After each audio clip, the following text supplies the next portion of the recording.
E sot në studio kemi edhe kënaqësinë të mirëpresim dy studente të Fakultetit Juridik të Universitetit të Europës Juglindore, të cilat së fundmi kanë shënuar një sukses të jashtëzakonshëm në garën prestigjioze University Law Competition 2026. Së bashku me ekipin e tyre, ato arritën të renditen në mesin e 3 skuadrave më të mira, duke dëshmuar nivel të lartë profesional, njohuri juridike dhe aftësi të shkëlqyera, argumentimi. Ky rezultat vjen jo vetëm si një arritje personale, por edhe një dëshmi e cilësisë së arsimimit juridik dhe potencialit që kanë të rinj tani më për të konkuruar me sukses edhe në arenën rajonale. Kemi nderin t'i kemi sot në studio, se nesër sigurisht edhe do jenë në profesioniste, jashtëzakonisht me të arritura dhe do i kemi të vështira ti arrim dhe ti kemi në studio. Mirë se erdhët dhe faleminderit që jeni sot pjesë e emisionit tonë. Mirë se ju gjetëm, ju faleminderit për ftesën, është kënaqësi e veçantë. Remzia? Mirë se ju gjetëm, është kënaqësi të jemi këtu me ju. Faleminderit. Fillimisht dua t'ju pyes se si e përjetuat atë momentin kur e mësuat se jeni renditur edhe në mesin e 3 skuadrave me të mira, se nuk është pak, a? Pa dyshim ishte shumë emocionuese, megjithatë edhe shumë shpërblyese për shkak se ka qenë një punë jashtëzakonisht shumë e vështirë për gjatë disa javëve. Ka qenë punë e cila kërkonte shumë teknikalitet, formalitet, ashtu siç edhe e kërkon profesioni ynë juridik. Megjithatë, është mirë e potencuar se ka qenë një kënaqësi e jashtëzakonshme që të rezultojë më një sukses tjetër për fakultetin tonë juridik të Universitetit të Evropës Juglindore. Po çfarë përfaqëson personalisht ky sukses?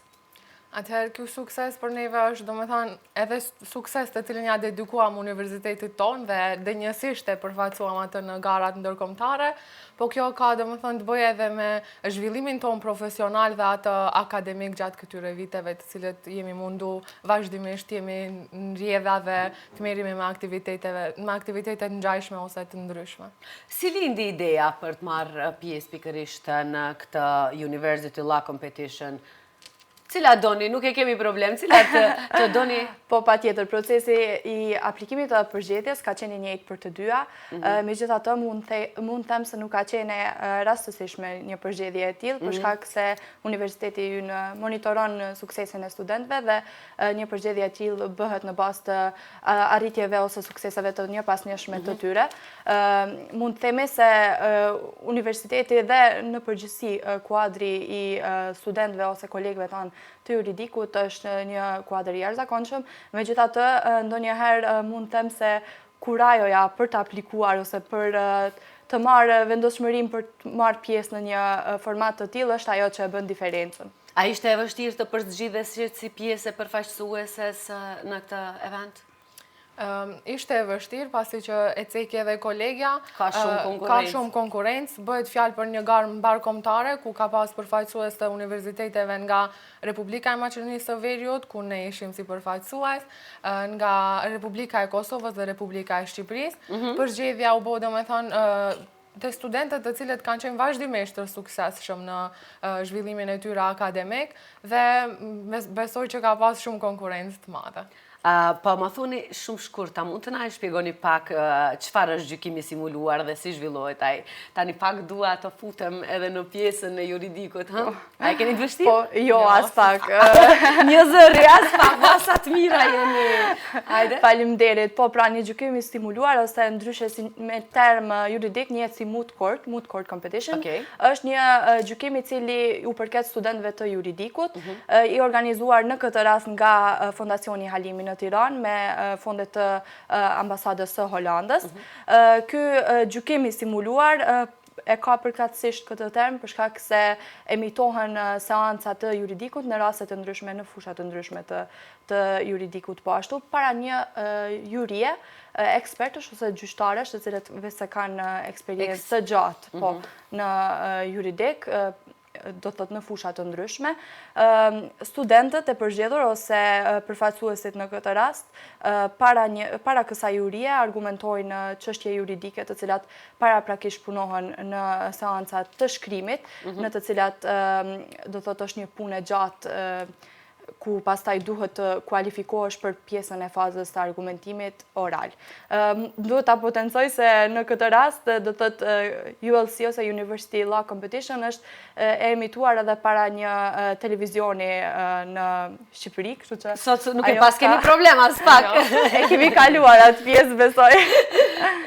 Megjithatë është kënaqësi shumë. Sa rrjedh shumë flisni dhe sa rrjedh shumë i shpjegoni këto gjërat, gjithçka është natyrshëm, nuk është ashtu e mësuar përmendesh. Si është një ditë tipike gjatë përgatitjeve dhe sa kohë përgatitet për këtë garë? Kjo garë, do me thonë, ishte garë prestigjioze. Po. Na mori pak kohë, me që edhe të trija, se kemi edhe një kolege dhe mentorën tonë të mrekullueshme, të cilët e gjerasin të përshëndes. Të trijat jemi të punësuara edhe merremi edhe me jetën pak private, sidoqoftë, na ka marrë kohë dikun 1 muaj, me që kjo garë ka të bëjë fillimisht me paraqitjen e shkresave në formë të shkruar. Pastaj aty kualifikohemi nëse shkresat i kemi në rregull ose jo. Në rast se shkresat tona nuk kanë ndonjë zbrastirje juridike apo formale, atëherë ne vazhdojmë në pjesën orale, ku edhe ne me shumë kënaqësi u paraqitëm para gjykatës së krimeve të rënda në Shqipëri. Na ka marrë kohë diku 1 muaj që të përgatitemi për shkresat, pastaj kjo pjesa orale, paraqitja jonë në të folurit publik dhe në media, ishte dikun gjatë vikendit, e premte e shtun e diel dhe besoj që kemi kalu shumë mirë. As nuk e dyshoj. Nga kjo që e flasim tani unë këtë pjesë, as nuk e dyshoj. Kishit sfida? Dhe nëse po? Nga reagimet e shoqë, po duat të ma thoni që të dyja? Pa tjetër që po.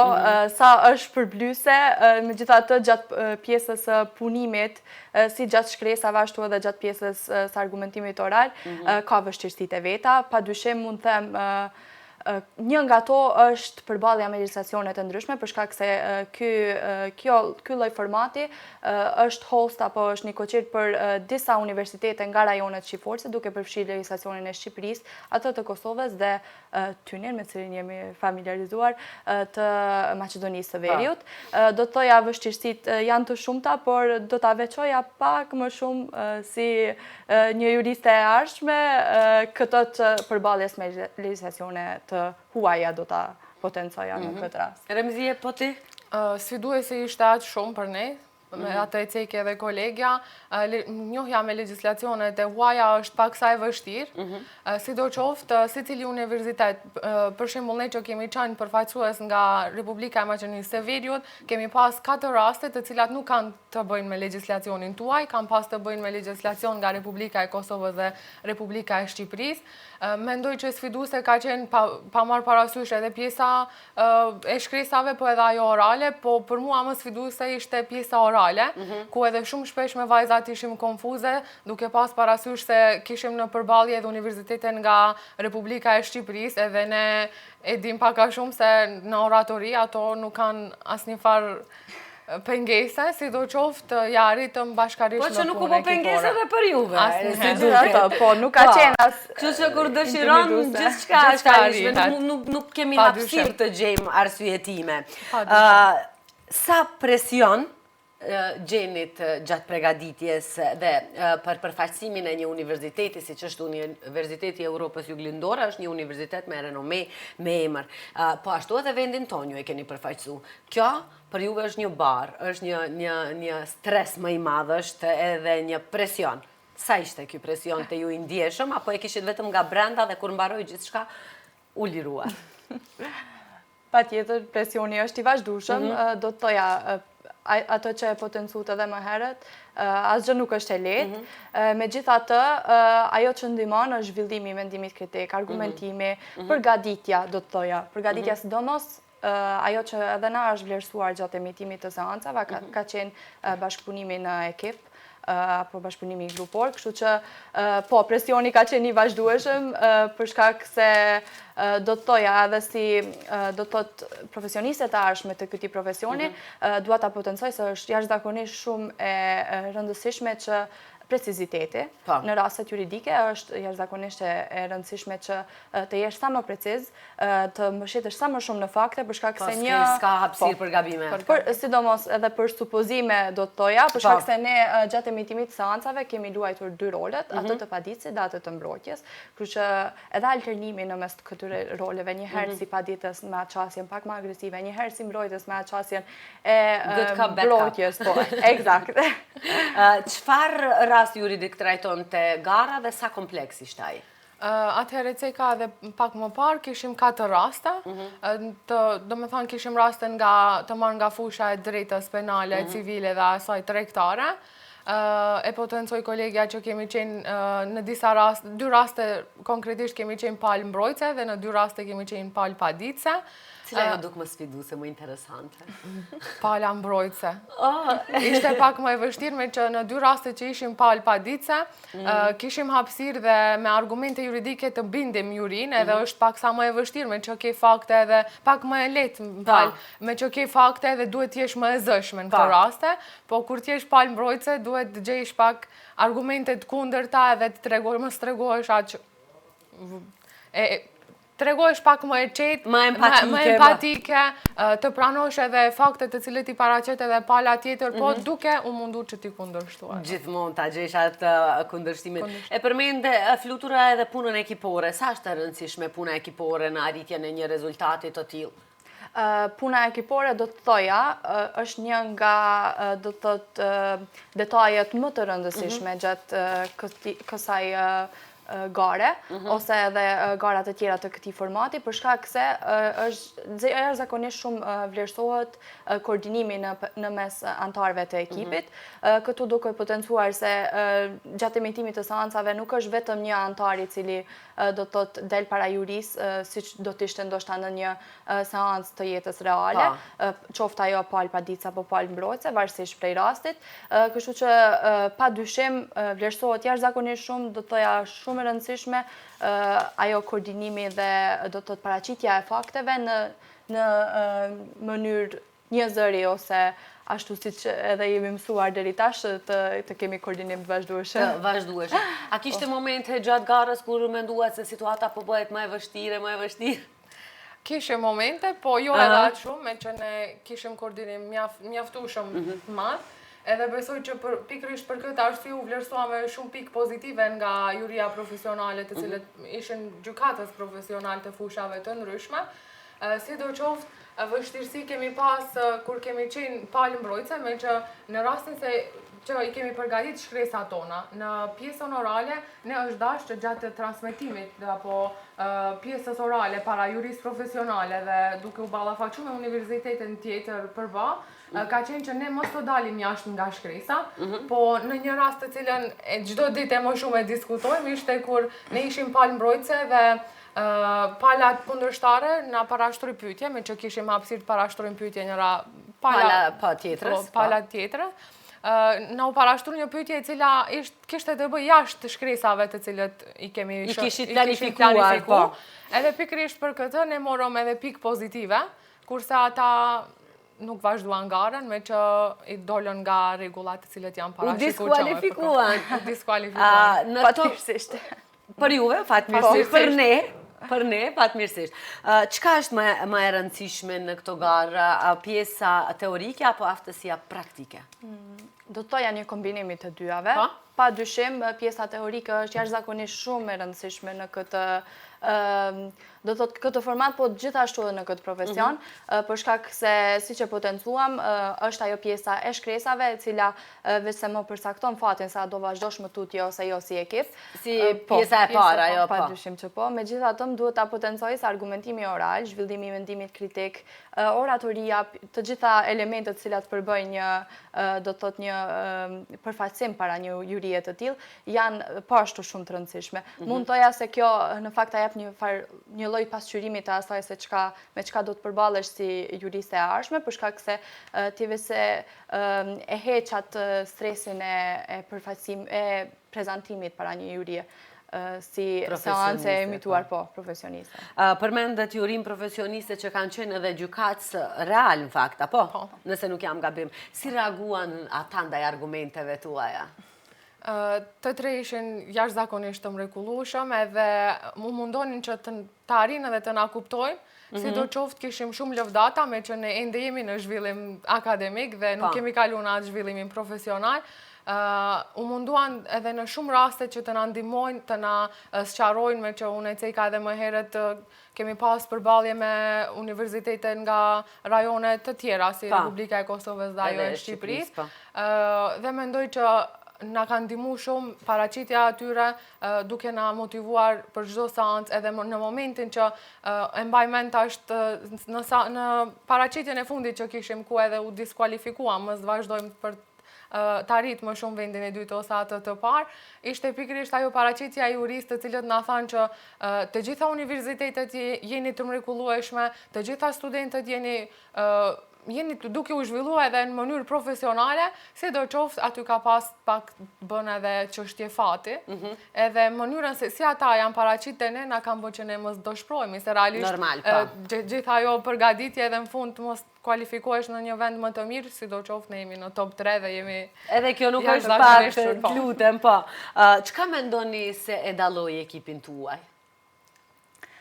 Mund të them se ajo e cila është potencuar vazhdimisht ka qenë puna ekipore, bashkëpunimi, koordinimi, megjithatë në seancën e dytë, në të cilën na u komunikua se do të vazhdojmë më tutje, ka qenë edhe potencimi ose vlerësimi i njohjes së fakteve dhe argumenteve juridike, edhe ato që potencoi edhe kolegja, ajo që njihet si do të e luajtur fair, ne nuk jemi munduar jashtëzakonisht shumë të mos dalemi jashtë rregullave procedurale të kësaj gare, po edhe kjo ka qenë ajo që është vlerësuar, ti qëndrojmë argumenteve tona të cilat i kemi paraqitur nëpërmjet shkresave, padyshim edhe me zhvillim më tutje në argumente moral.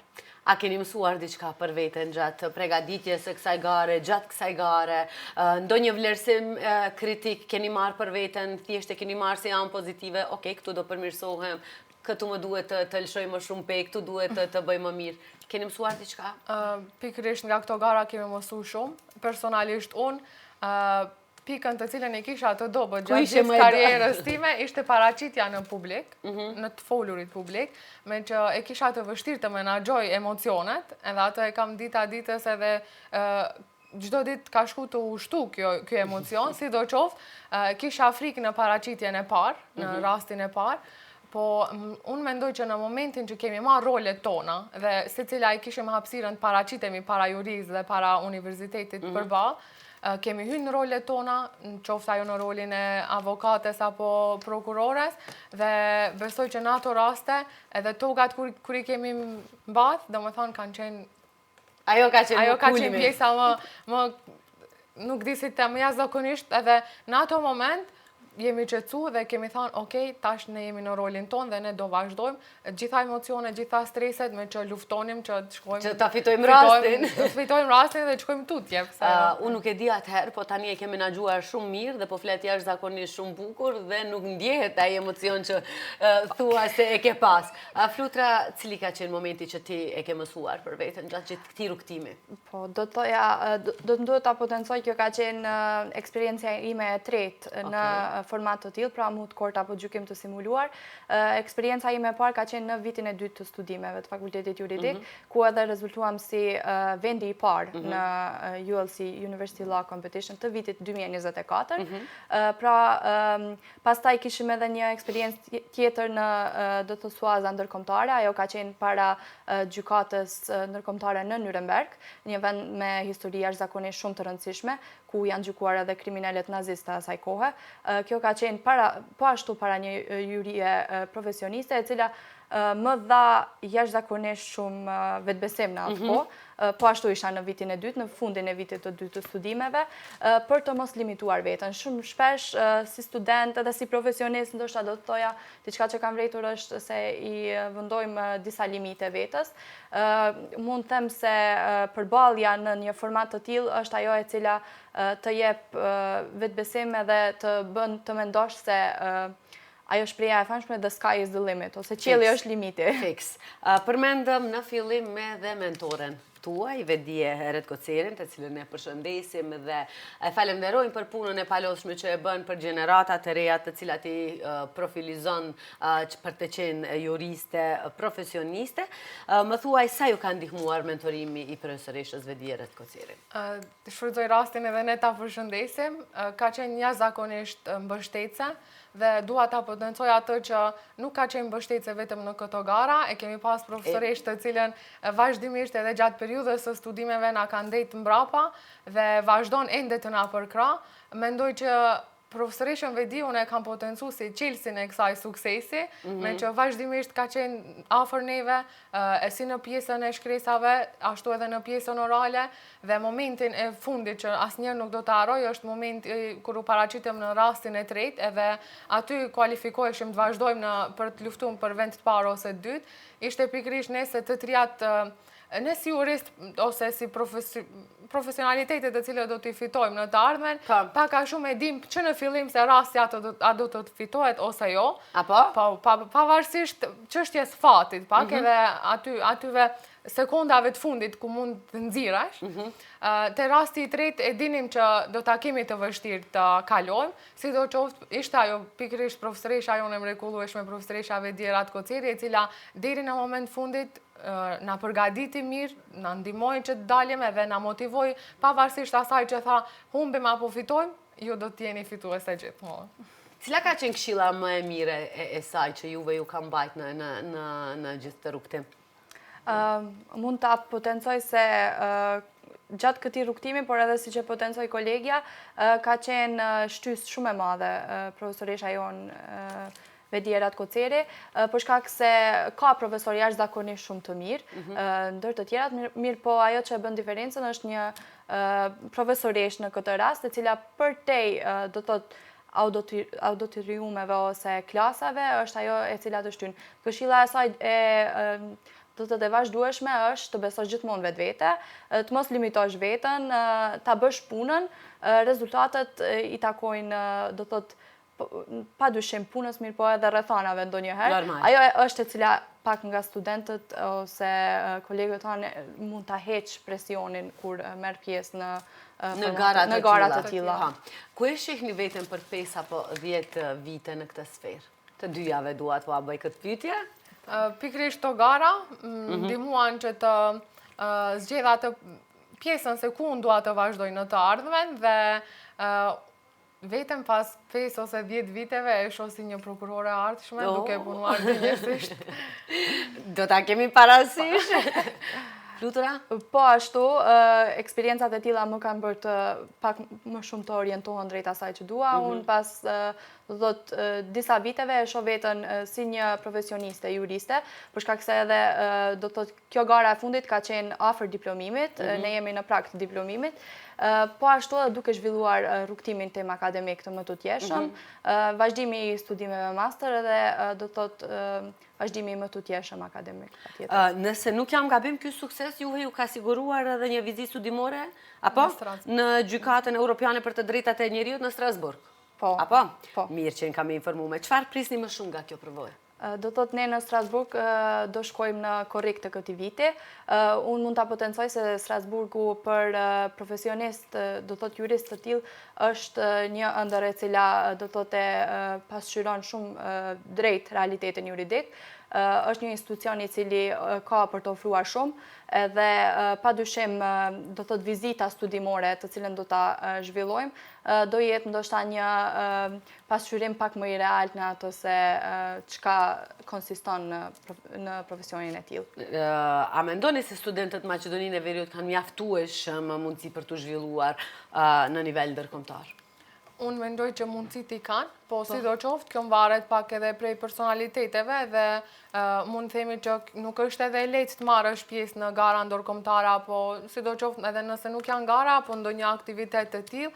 Unë mendoj që secili student duhet vetë pak të angazhohet edhe në rastet të tilla të shfrytëzoj këtë mundësi. Sidoqoftë neve kur na u ofrua mundësia, ne normalisht që deshte ta mendonim këtë nëse duhet ta dim pak që duhet punë, është punë e lodhshme deri diku, është sfiduese. Sidoqoftë kjo pak i tangon studentët edhe mendoj që secili student duhet ta sfidojë veten. Do shta komfort zonën nuk duan ta prishin, sidoqoftë unë mendoj që secili student duhet ta sfidoj veten, jo vetëm si jurist apo edhe ndonjë profesion tjetër. Çfarë do profesioni po? Sidoqoftë dhe ta mendojnë se me punë gjithçka arrihet, padyshim. Më thuaj çfarë mesazhi do t'ju japish të rinjve të cilët duan të studiojnë drejtësi edhe ndrojnë të arrijnë suksese të ngjashme po ashtu si ju dyja? Po, duke shtuar atë që tha kolegja dhe më herët, do të thotë mundësit vetë se më janë në rritje. Ka shumë vende të cilat vetëm presin një aplikim për ta marrë. Pikërisht ky është mesazhi të cilën do t'ja jepja kolegëve të mi ose aktual ose të arshëm që mendojnë të studiojnë juridikun, që të mos ta limitojnë vetëm në provime, vetëm në çështje akademike, por edhe në aplikime të tilla të seminareve, garave, çka do qoftë tjetër, si që potencova, ka shumë vende të cilat vetëm janë duke u pritur që dikush të aplikojë dhe ti merr të tilla, ta mos ta limitojnë veten në asnjë lloj mënyre, për shkak se guximi zakonisht është ajo që e bën do të thotë diferencën. Më thoni pas këtij rezultati, cili është objektivi juaj i radhës? Pa dyshim, vazhdimi i studimeve, si që pretendova, i studimeve master, edhe zhvillimi i rrugtimit si profesional, ashtu edhe akademik. Juridiku është një fushë e cila kërkon jashtëzakonisht, po shumë përkushtim dhe shumë kohë, kështu që kemi një rrugtim gjatë para nesh, do ta thoja. Nuk do ndaleni asesi. Asesi, nuk do ndalemi, me që edhe këto suksese kanë të bëjnë me atë se ne mund t'ja dalim, pavarësisht sfidave të cilët mund t'a hasim edhe në të ardhmen, dhe mendoj që pak edhe vetë duhet të angazhohemi edhe më shumë, pse jo, sidoqoftë kjo pjesa teorike ose mund themi zhvillimi jon akademik ka luajtur një rol të madh në jetën tonë, por një rol shumë më të madh kanë luajtur, domethënë këto pjesëmarrjet tona nëpër gara ndërkombëtare, aktivitete të ndryshme, me që teoria nga praktika ne e dim se dallon, nuk është që janë të ngjashme, po sidoqoftë në kombinim apo bashkëpunim njëra me tjetrën arrihet gjithçka. Arrihet gjithçka. Po nëse e përshkruani këtë eksperiencë që keni kaluar vetëm me një fjalë, cila do ishte ajo? Transformuese. Do të thoja, jashtëzakonisht shumë transformuese. Keni mësuar shumë? Po. Përkushtimi, rrugtimi, të gjithë elementet tjera që e kanë bërë këtë eksperiencë në vete, kanë qenë jashtëzakonisht shumë, do thotë, një mësim për atë në njohjen e vetës, si në aspekt akademik, ashtu edhe profesional, kështu që, po. Remzie? Unë mund të them që është qilësi i suksesit, pikërisht nga këto gara, unë hapa shumë dyer, i hapa dyert edhe vetes, duke pas parasysh atë se unë kam kohë që merrem me aktivitete të ndryshme, rajonale dhe ato vendase, sidoqoftë kjo ishte paraqitja ime e parë në gara ndërkombëtare dhe besoj që kam mësuar shumë edhe mundohem që ta zhvilloj veten edhe më shumë. A besoni se mund të jeni dhe zëri që ta ndryshoni edhe besimin e qytetarëve në gjyqësorët në drejtësi, sepse e dim që numri i besimit është jashtëzakonisht shumë i ulët? Pa tjetër. Se ju jeni drejt për së drejti aty, i prekni gjërat më nga afër, i shifni më ndryshe se ne. Shumë pyetje e mirë në fakt. Do të thoja retorikat e ngjarjeve të fundit që kanë qarkulluar, kanë qenë, do të thotë, duke përfshirë edhe atë përqindjen e ulët të besimit në gjyqësor, por edhe do të thotë ato që potencova më herët retorikat në ato se çka janë duke bërë studentët e juridikut ose këto limitimet e do të ndryshme ose sfidat me cilët jemi ballafaquar, do të thoja se po, çdo kush mund ta bëjë diferencën, sadopak, ajo mendimi se kontributi im do jetë shumë i vogël ose një person nuk mund ta bëjë diferencën, edhe pse kanë qenë të argumentuara ndryshe në do të thotë ndodhi të ndryshme historike, do të thoja që po, besimi është ajo në fakt që ta mundëson që ti ta bësh një ndryshim eventual, sa do qoftë të vogël ose të madh. Nga e vogla fillon e madhja, mendimi im është ashtu. Remzie?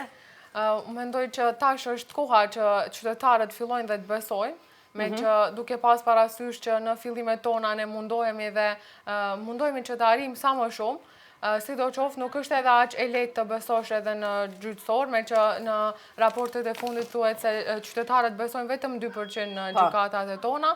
unë dua të potencoj atë se nuk është e lehtë të merren vendime të tilla, sidoqoftë për qytetarët, edhe unë kur isha si qytetare mendoja që nuk është ndonjë punë aq e sikletshme ose e rëndë, por vetëm e jep një mendim dhe kaq. Një mendim edhe kaq, por kur u angazhova në pikërisht në këtë drejtim ose si një juriste e ardhshme, e shoh që puna nuk është aq e lehtë dhe ne do të mundohemi që momentalisht si student dhe si jurist si një profesional, prokurore si një prokurore ardhshme, tua potencoj që me punë dhe me mund gjithçka arrihet dhe ne do të mundohemi që ta sjellim atë besimin dhe barazin drejtësi në shtetin tonë. Atëherë unë nuk dyshoj në suksesin e juaj vajza edhe të ardhshëm, për këtë sukses ju përuroj dhe padyshim ju gjunjëzohemi për punën e palodhshme që e bëni, sidomos që jeni vajza të reja dhe dini ta ndani kohën nga ajo argëtimi me mikeshat apo me miqtë tuaj, ju vendosni që t'i shërbeni të ardhmes, t'i shërbeni popullit, t'i shërbeni edhe universitetit në këtë rast, po më e mira është për të ardhmen tuaj.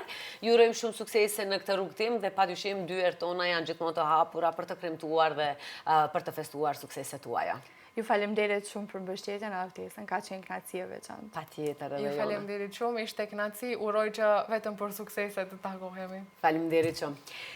Mishë dashur, dal nga dalë tuja dhe i erdhi fundi emisionit ton, ne po shkëputemi sot normalisht me kërkesë që t'jo të nëndishni edhe nesër nga ora 8 deri në ora 10 drejt përse drejti nga Servisi Publik i Gjuhës Shqipe, ku do sjellim materiale të shumta, mysafir të ndryshëm dhe tema shumë interesante.